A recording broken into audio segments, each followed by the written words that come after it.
Hello, good morning, evening, afternoon, night, whenever it may be. This movie is this movie. This video is going to be a little different. Hopefully it won't feel too rushed, but I had a friend stay over last night, and so I didn't want to film in the morning when he was just like sleeping right over there. So it's nighttime for me. It's late. It's 11, like 30. It's 11:17. Shout out Sandridge. Sandwich.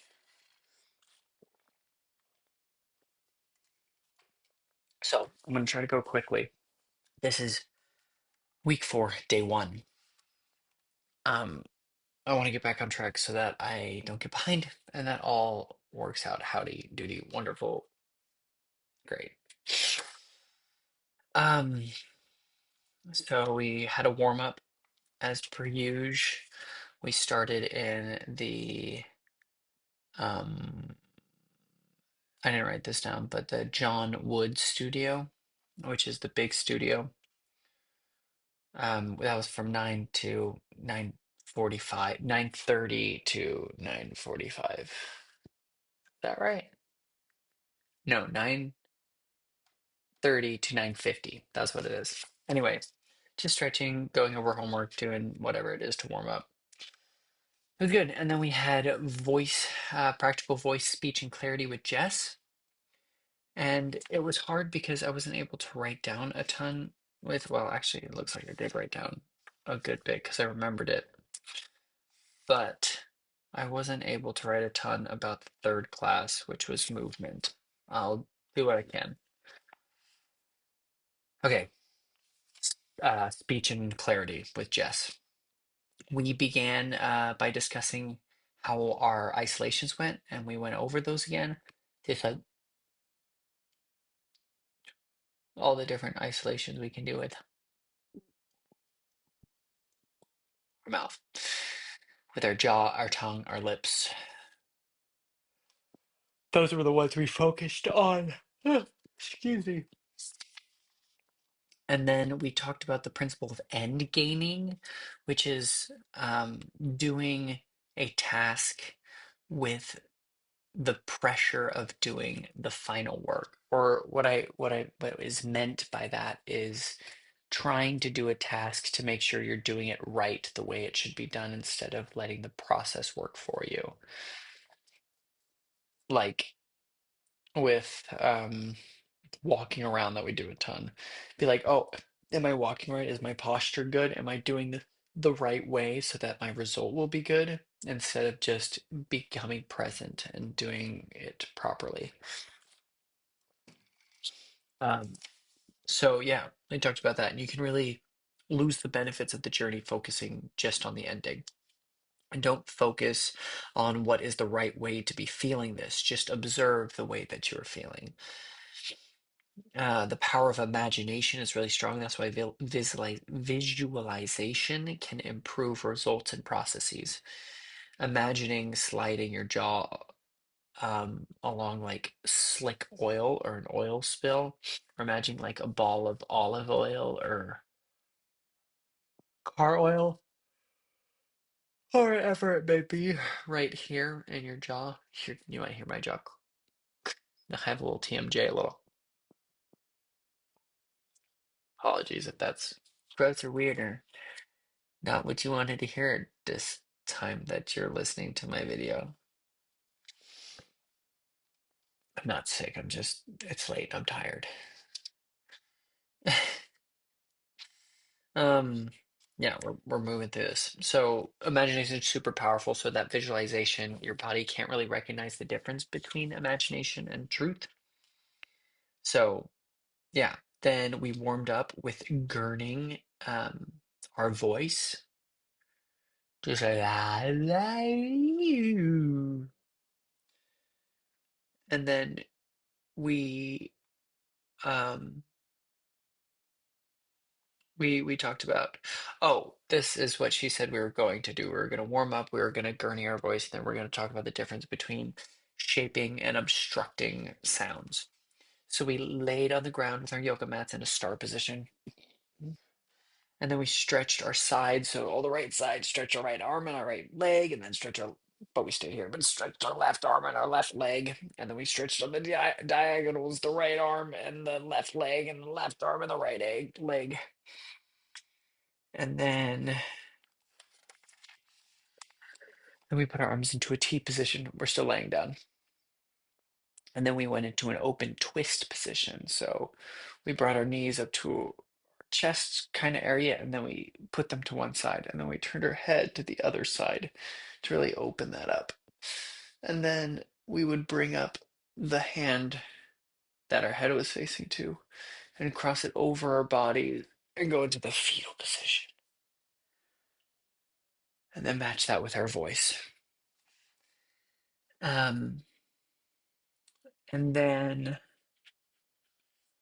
we would switch sides and then go was that way? This way with the fetal, the knees over there. And then we got into table position. We kind of rolled and moved into table. So arms down under our shoulders and knees down under our hips. And then we did some cat cow. If you don't know what that is, look it up. We did some cat and cow. And then we did this like little jump rope thing where we were going like sideways in a cat cow. And then we switched the direction. This is in the table position. And then we did circular hip movements in which we went into a child's pose, but instead of our arms extended, they were here. Is that true? No, we went from table position and we leaned our like hips over our left foot and then our right foot, and then we brought it up. And then we're kind of doing this movement. So just going in that circle and then the other way. And then, oh no, we were in child's position, child's pose. See, I remember things. Yeah. And then we did downward dog, and then worked our hands up into a front bend. And then we worked up to standing by slowly kind of trying to stack our vertebrae. Then we worked on our isolations with our lips and jaw and tongue and mouth. We massaged our masticular and temporalis and our other ones, I can't remember the name. And there. And then I still didn't get it. What she called those muscles. Huh. I just wrote the third one. Then we did the professional yawn with this, which is a yawn with the tongue out. Like a lion. And then we massaged our tongue root here as well. And then we gurneyed with vocalization.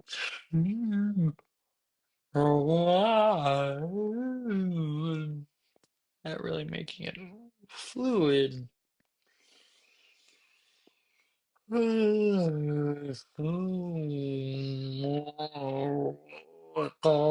Right, kind of a thing. And then we discussed with a partner. And then we discussed with our whole group. And then we had a little 5-minute break. And then we gurneyed. We talked about gurning, right? I keep saying gurneying, but it's gurning, to gurn, without overextension. Just like to not like hurt yourself or overdo it, but do it specifically and connecting the breath, noticing what you feel. And then your mind is in your bodies, right? Don't think it separately, but the way we think about it and the way we put our mental focus can really help us. And then after gurning, we paused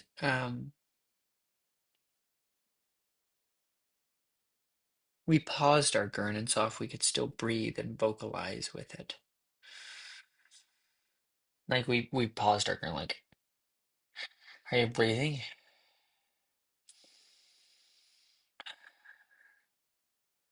Are you holding some tension?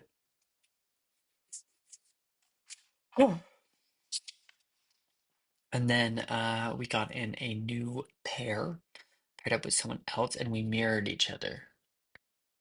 And the person I paired up with, it has a extensive classical music background,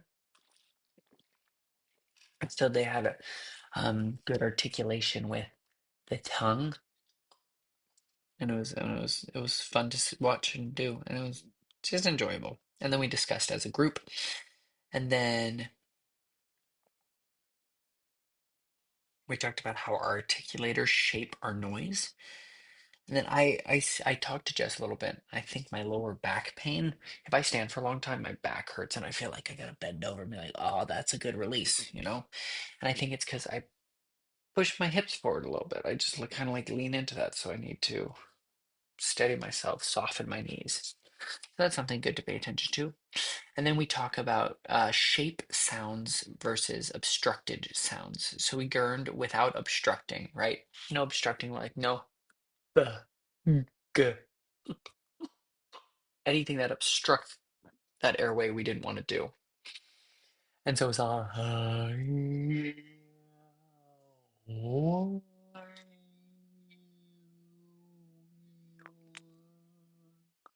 kind of a deal. Very fun. And we had no contact, right? No obstruction, just shaping the flow. And we had our jaw, our tongue, and our lips to shape with. We did this with a partner passing, then we shared with our partner, and then with the whole class. And then we shaped, and then we realized that these are all vowels, but just didn't want to classify them as vowels. So we didn't just go A-E-I-O-U, A-E-I-O-U, because those are the English vowels, but there's more sounds that we can make, like the sound is a schwa, and it's a vowel sound, but it's not A-E-I-O-U. A-O, yeah.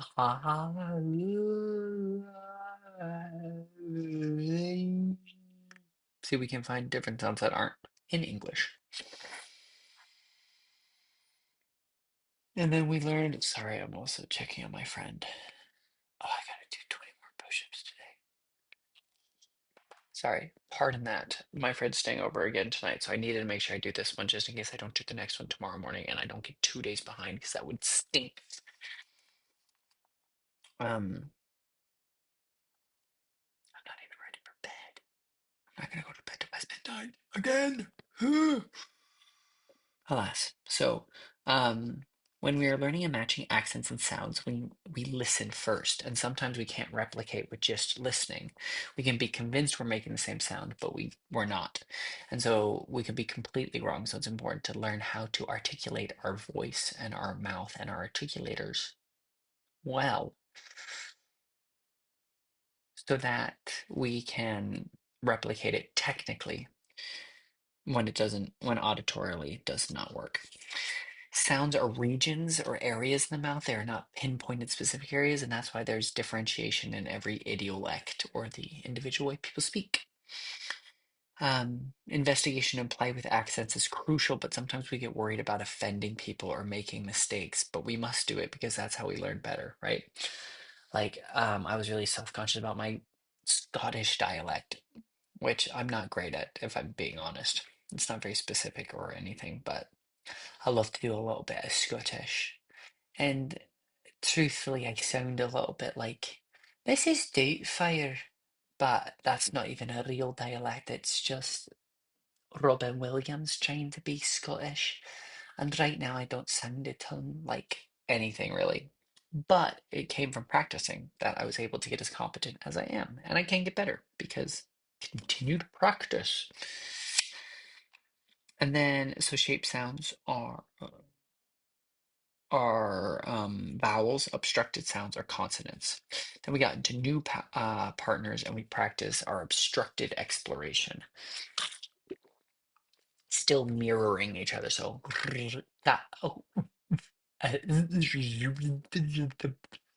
right, trying different sounds and things. It was very fun. And then we discussed in pairs and then we shared as a group. We talked a little bit about thonging, as in like monothong or a diphthong, but we didn't quite explain what that was yet. It's just the difference of having a one sound or multiple sounds in a singular syllable, like loo. No, ow, ah, oh, right? Ow, O-W is an ah, oh, two sounds. But like in Spanish, for instance, every vowel has its own sound. And so you would put multiple to get that diphthong. Like tiempo, tiempo. That's IE. It's not just a new other letter. If you got rid of the I, it'd be tempo. If you got rid of the E, it'd be tiempo.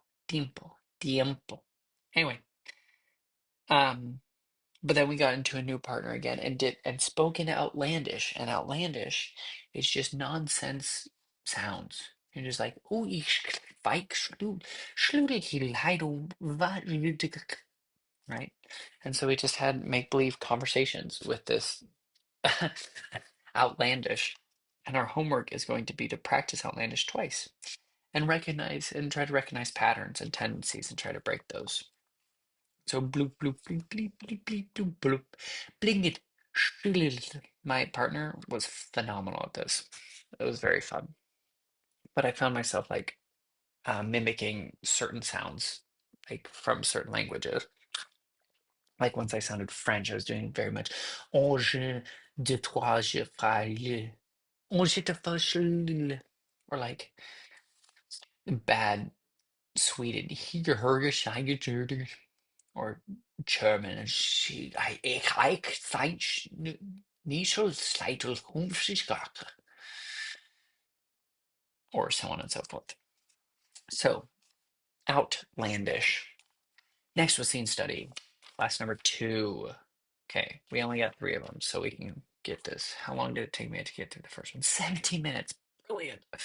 So scene 2, class 2 was called scene study with Lawrence, 1 to 3, 2 hours. So the class set up as a thrust stage, audiences on 3 sides in a rectangular stage. And then Lawrence pointed out that when we are working a thrust, we want to work with distance and angles. If you get too close, it's hard to see people. So you want to work with some distances. If you're right in front of the other, you can't see this person. So you want to work on angles because then you can see them respond and react and use movement, of course, as well. And then intimacy isn't about distance, it's about intention. This whole class is all about intention. And then straight lines are boring. Move. Straight lines being like getting stuck, 2 actors right next to each other, or 3 actors. And so move around, be interesting. Okay, every group was going to go through part of the process. Okay, and the first part of the process that we were looking up at was relationship. And so, 2 people who had worked on this assignment of breaking down the intentions and the objectives and the tactics in the scene, they got up and they started going through the scene and they were focusing on relationship. And so the question was, what is your relationship with the space? What is your relationship to the other character? And what is your relationship to the audience? Right? The space belongs to Olivia, not Viola. So, how does that make them act differently? Right. And then Lauren says how girls don't take up space, boys take up space, an awful lot of space, right? We like to spread our legs, man spreading. That's a whole thing.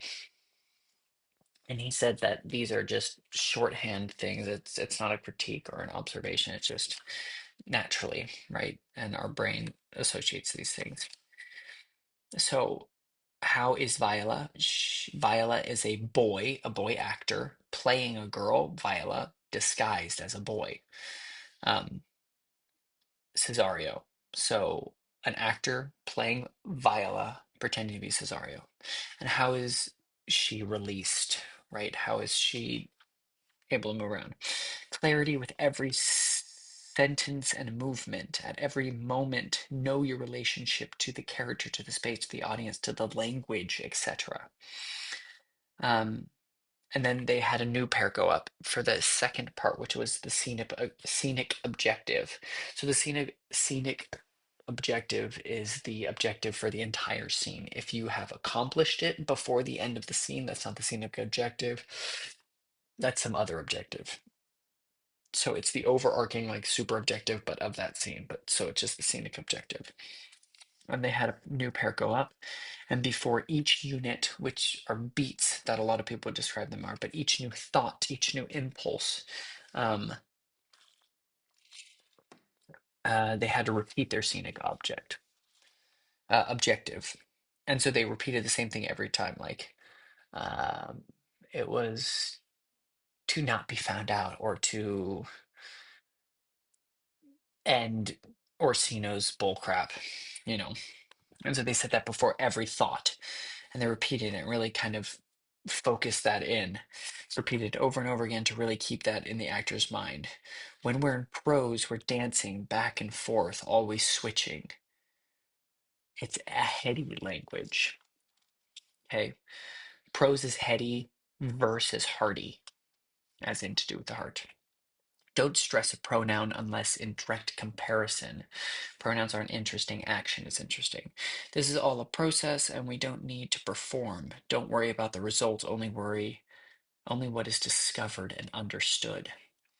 And then the next group came on and they were talking about obstacles. There's the outer and the inner obstacle. So the inner obstacle is what you are afraid of, right? What is obstructing your inner self and problems. So um and the inner obstacles are constant through the play. Outer obstacles can change kind of scene to scene. So um out is clear. Oh, so the outer obstacle is a clear obstacle in the inner. Like you would phrase it as my obstacle is clear and it's this, right? And the inner is what you're afraid of. So the way to phrase it, and the way they phrased it before every unit, and a Lawrence unit, which is like a beat, every thought, every new impulse. My obstacles are outer obstacle, and my inner fear is that. Every move and gesture tells a story. Don't be a wanderer, be purposeful, right? And then commas combine two sets of a point, one on this hand and one on that hand. And then we went to the next group and they talked about stakes, the next pair. And before every unit, they said the stakes what are what is at stake? What will they lose if they don't get what they want? And so the person playing Olivia, it's like Olivia needs or is afraid of loss of freedom because if she gets married to someone she doesn't love, she'll lose her freedom. So she wants her own freedom to choose whom she loves and who she doesn't want to love. So freedom is a huge one. And Viola wants to make Orsina happy. And so to lose her relationship with Orsino and to lose his happiness, right? And also to hide her identity. Still good to phrase it as what happens when you lose it. Okay. Let the stakes drive and amplify the lines. Okay, then we had my group and we did unit objectives. Okay, and remember an enjambment or enjambment, I think, I'm not French, is a discovery, right? So when there's not punctuation at the end of a line in verse, that means it leads to a discovery in the next line. So there's some hesitation trying to figure out, oh, that's what it means. Um, so we did unit objective first, and before every unit, we said what was the purpose and the objective of that unit. I want this. And then since my group was a trio, I stayed up both times as Olivia, and then we did unit tactic, which is said as a verb to seduce, to entice, to praise, to adulate. Some bad tactics, which I mean are technically true, but they're generic. They're too generic, is to question, to explain, to state. People are doing that constantly. Um, List each item need a tactic. I don't know what that means. Climb the stairs.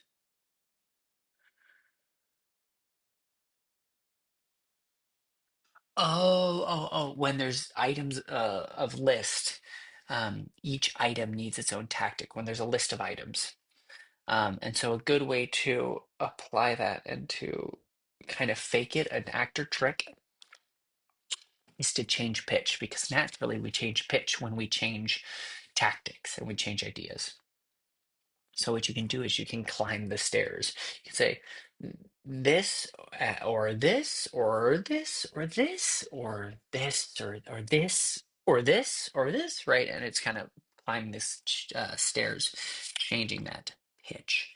Then the next group did physical impulses, and they used and it talks about to use the alliteration and to kind of take that and run with it.